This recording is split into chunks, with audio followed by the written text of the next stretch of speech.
Video کو like کر کے آگے شیئر ضرور کر دینا۔ جا رہی ہے مجھے بتاؤ، شوہر جب تک گھر میں رہے گا ممکن ہے اس کے خوف کی وجہ سے عورتیں اسلامی چینل دیکھے، لیکن شوہر گھر سے باہر نکلے گا تو بچے بھی عریانیت کی طرف جائیں گے، عورتیں بھی عریانیت کی طرف جائیں گی۔ میں تم سے پوچھنا چاہتا ہوں، آج جو مسلم بچیاں بھاگ رہی ہے، آج جو مسلم بچیاں غیروں کا ہاتھ پکڑ رہی ہے، یہ افیئر کے معاملات، یہ ناجائز تعلقات، مجھے بتاؤ کون سی عورت آ کر کے تمہیں سکھاتی ہے؟ تمہاری بیٹیوں کو سکھاتی ہے، تمہارے گھروں میں ٹریننگ دی جاتی ہے۔ پتا چلا کوئی ٹریننگ دینے نہیں آتا۔ اگر یہ بچیاں سیکھتی ہے تو سیریل کے ذریعے سے سیکھتی ہے، فلموں کے ذریعے سے سیکھتی ہے۔ ایک دو چینل کی وجہ سے گھر میں ٹی وی لا کر کے تم اپنے لیے قیامت بپا کر رہے ہو، تم اپنے گھر کو جہنم کا ایندھن بنا رہے ہو۔ مجھے بتاؤ، ابھی بزرگوں کی خانقاہیں باقی ہے، ابھی ولیوں کے آستانے باقی ہے، ابھی علماء کا وجود باقی ہے۔ اور ایک ٹی وی سے کون دین سیکھتا ہے جو ہم دین سیکھ سکتے ہیں؟ اسلام بزرگوں کی روحانیت سے پھیلا ہے، پاور اور چینل کی وجہ سے نہیں پھیلا ہے۔ میرے پیارے آقا علیہ السلام کے پیارے دیوانوں، میں کسی پر کرٹیسائز کرنے کے لیے نہیں بیٹھا، لیکن اتنا ضرور کہوں گا کہ ٹی وی گھر سے نکال نہیں سکتے تو کم از کم اس کا غلط استعمال نہ کرو، اس کا صحیح استعمال کرو۔ میرے پیارے آقا علیہ السلام کے پیارے دیوانوں، حالات یہ ہیں کہ لوگ اسلامی چینل کو دیکھتے دیکھتے پھر نیوز بھی دیکھتے ہیں۔ نیوز کے اندر آدھے ادھورے کپڑے پہننے والی بچیوں کو پیش کیا جاتا ہے، میوزک پیش کیا جاتا ہے، بڑی بڑی ٹوپیوں والے، داڑھی والے حاجی نمازی ان عورتوں کو تھرکتا ہوا دیکھتے ہیں۔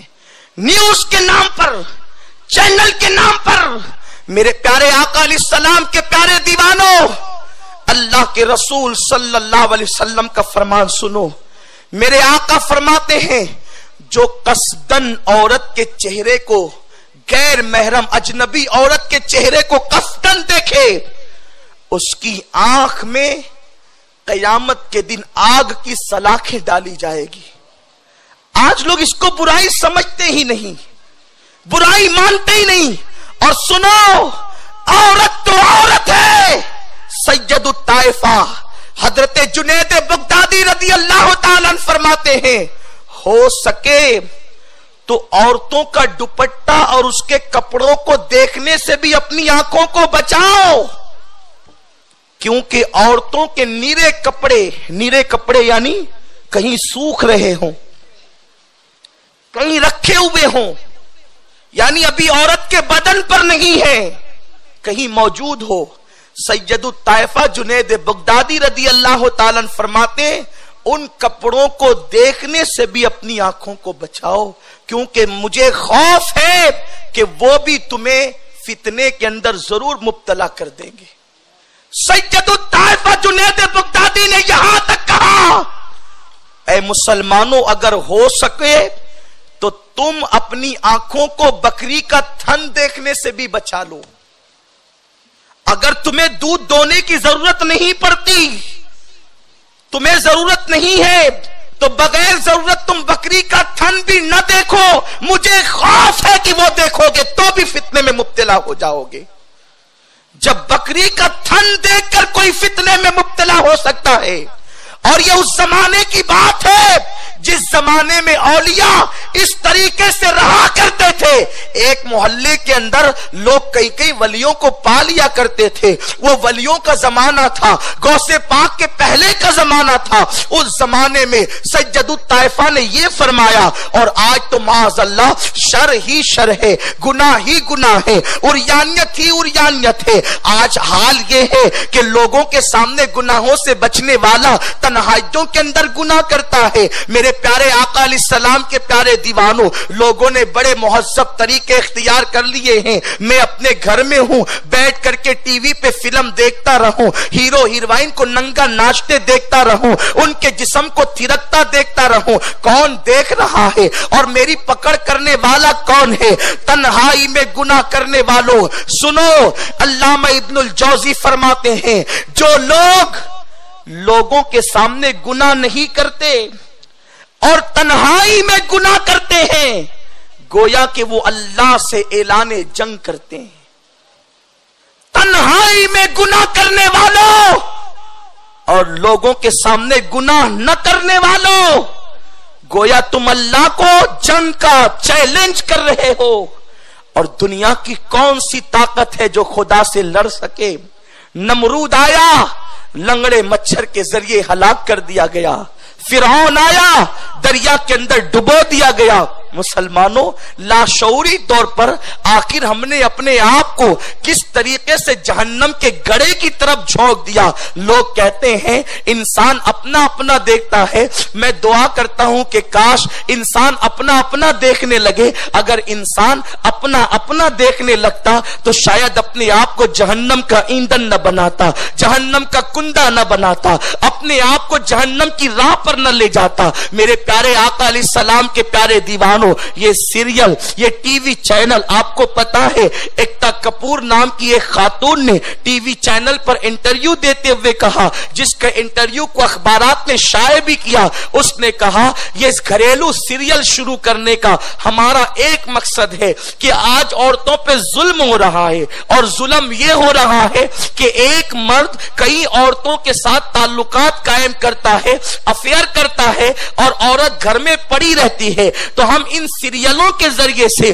عورتوں کو بھی یہ شعور دینا چاہتے ہیں کہ جیسے ایک مرد کئی عورتوں سے تعلقات ناجائز طور پہ قائم کر کے اپنی زندگی کو موج مستی میں گزارتا ہے، ویسے ایک عورت کئی مردوں سے اپنے تعلقات کو قائم کر سکتی ہے اور وہ بھی موج مستی میں زندگی گزارتی ہے. میں بڑی معذرت کے ساتھ کہنا چاہتا ہوں اور آپ کی توجہ چاہتا ہوں، ٹی وی گھر میں لانے کا بڑا شوق ہے، لیکن ٹی وی گھر میں لانے والوں اور سیریل کے دروازے کھولنے والوں، تم گویا کہ اپنی عورتوں کے لیے ناجائز راہوں کو ہموار کر رہے ہو، اپنی بیٹیوں کو آوارگی کا رستہ دکھا رہے ہو.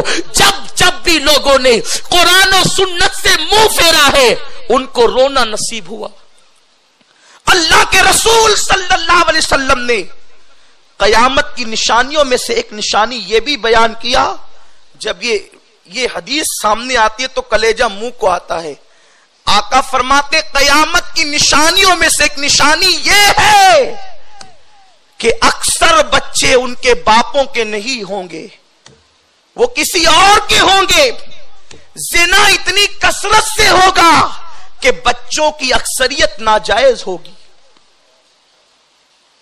آج آپ اس کو بھی دیکھ لیں، اور میری زبان حیا اس بات کی اجازت نہیں دیتی کہ میں ان الفاظ کو اپنے الفاظ میں تشریح کر کے آپ کے سامنے پیش کروں.